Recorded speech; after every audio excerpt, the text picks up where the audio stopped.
I'd like to thank Craig and the Vineyard Team for having me here today. I'm Bob Westbrook. I'm the Senior Vice President of Business Development for TerrAvion. We're, as you mentioned, a fixed-wing aerial provider. We sort of bridge the gap between satellite and drone. We've been in existence since, the company its inception was way back in 2006.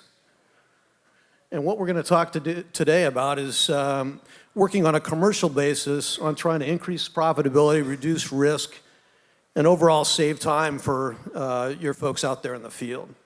So what does that mean? These are the topics I want to kind of cover today. Who we are, what is high-revisit aerial imagery, the differentiation, growers' profit, which is always at the end of the day kind of the biggest thing that I think everybody's interested in, and how it can help actually those of you in the PCA community do better recommendations, do it faster, and actually build some better relationships with your folks out there. Swords to plowshares. So we come from a military background. Our CEO was the original reconnaissance drone platoon leader in Afghanistan. He was assigned to this battalion and showed up one day with what his battalion chief called his toy plane. And he said, man, who are you and why do you have a toy plane? And so the battalion chief didn't, for the first 3 weeks, give him any time at all. And so Robert was out flying missions for him daily and starting to provide the battalion back some of this information. And suddenly they realized that having forward-looking data was so much better than having this anecdotal data that was coming in from the field. You could actually have something actionable to send your troops, deploy your resources out into the field where it made sense. What you're looking at here is his battalion chief, and he's on the phone with the rest of the battalion trying to figure out where to send their guys. And what you're seeing on the right is our iPad version of our app that is being deployed in the field on a more or less real-time basis. What we've done is bridge the gap, taking traditional military technologies and bringing them forward into practical application. So this is again where we came from. In 2006, Robert was leading a drone platoon. He gets out, goes to Carnegie Mellon for grad school, meets a robotics guy there. They're trying to figure out something to do together, and they went through a number of different ideas on businesses they could become involved with. And one day, Robert was up in Napa visiting with a grower buddy of his and regaling him with his stories of Afghanistan and the things that he was doing with his data and his toy plane. And the grower said, hey, Robert, I get this thing every year. It's called an NDVI. But I can only afford to get it once a year because it's so expensive. It costs me $25 to $150 an acre to get flown, and then they got to process it out. It takes 4 to 6 weeks. By the time I get it, it delivers nothing of real-time value at that point. He goes, man, what I'd really like is something where I could have a look in my vineyards every week, so I could, as I make changes, I can follow them along.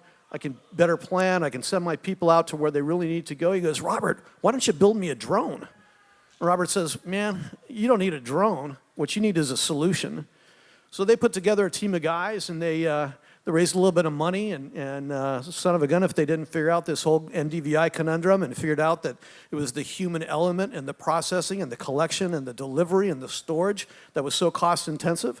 And they figured out how to automate this process, store it in the Amazon Web Cloud, deliver it basically back overnight.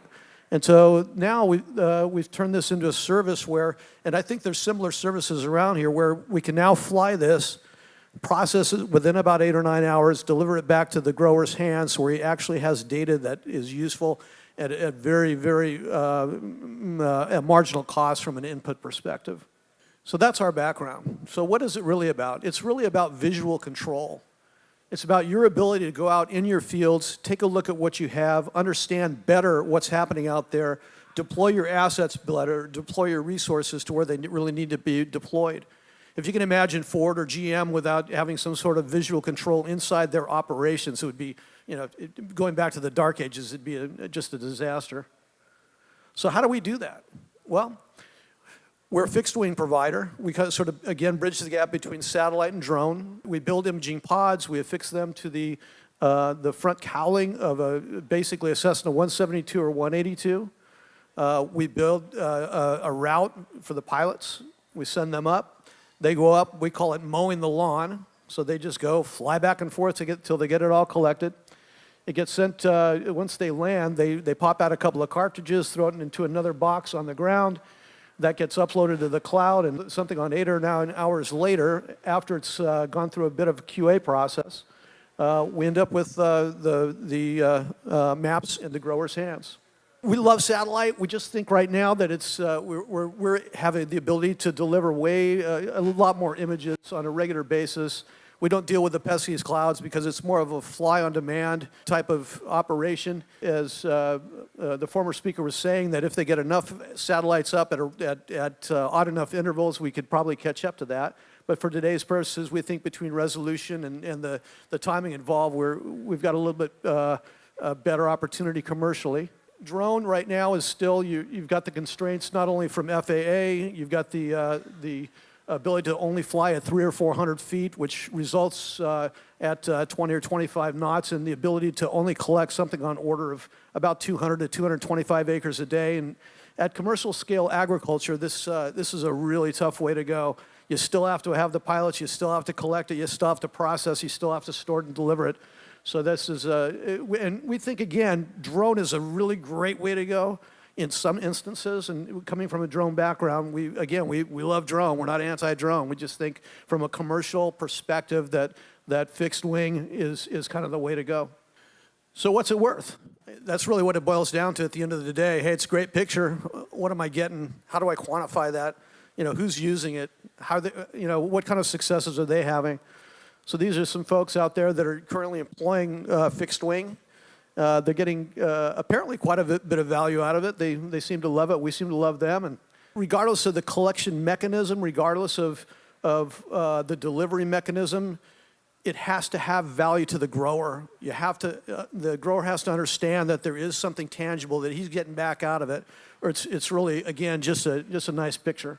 So what we're trying to do is take a look at a number of different factors: reducing risk, identifying things in the field that you can actually send people out to save on scouting time, areas where you might have issues with irrigation, looking at planning pre-season, where you're taking a look at cover crop to find out where there might be nutritional differences in cover. We're talking about things like harvest zones. Where do you guys harvest together? Do you send you guys out just to do a random sampling and harvest based on there? Or are you trying to optimize harvest by actually taking and looking at a couple of different vigor zones and then planning around those zones? Do you have the ability to measure and analyze? We're one of the groups that also are now publishing summary statistics against the pixel data. We work in a lot of crops and in a lot of different use cases, but I'll walk through a few of these here. Anyway, this is, if you'll notice, the yellow ring and toward the center of the image there. What that is that's a thermal image, and that yellow ring is an area that's showing up quite a bit more hot than the surrounding areas. Rather than having the farmer come out to the edge of the field looking down, trying to see what he can see in the spray nozzles, now he can see instantaneously, even before there's any change in vegetation, that there's an issue. We have the ability to spot stuff from the air that is a little tough with satellite, and we're not trying to trash satellite, but we think that spatial resolution is very important. We're currently at an 18 centimeter resolution, as are most of the fixed wing providers out there. And that allows you to get down to at least the row level, and in some cases start to approach even the vine level or the plant level. And that way you can start identifying areas that really need some sort of intervention, whether that's a water issue, whether that's a soil issue, whether that's a pest issue. It really allows you to sort of direct your focus into these areas rather than having people sort of scout areas that may already look pretty darn good. It'll allow you to see the scope of things that are happening into the field. Sometimes it's a little difficult as you're walking the rows, trying to identify the area. You can now see the overall scope of what the issue is, and sometimes it even starts brewing in other areas where you may not even recognize it's happening in yet. How do you plan? If you have multiple vineyards out there, or you're visiting, if you're a winery that are going to sort of multiple locations to visit with outside growers, how do you plan on where to go? How do you plan on sending your guys to figure out on a priority basis on where he should be spending his time that day? Does he need to go to a place that looks like the growing is looking homogeneous, or do you want him driving to other vineyards to go work on issues that maybe are actually percolating? Again, tough to see some of these problems from the road. Tough sometimes to quantify them as you're walking up and down the road. But when you have an aerial view, you can really start to take a look at where issues are happening. I think this in this case, this was a water leak that was underneath some of the mulch that was in this particular strawberry field and was causing over vigorous growth in that area. Again, trying to identify areas and quantify overall sizes of area. This was not only a problem area here, but this particular grower ended up with a varietal that was mistakenly planted in this area here.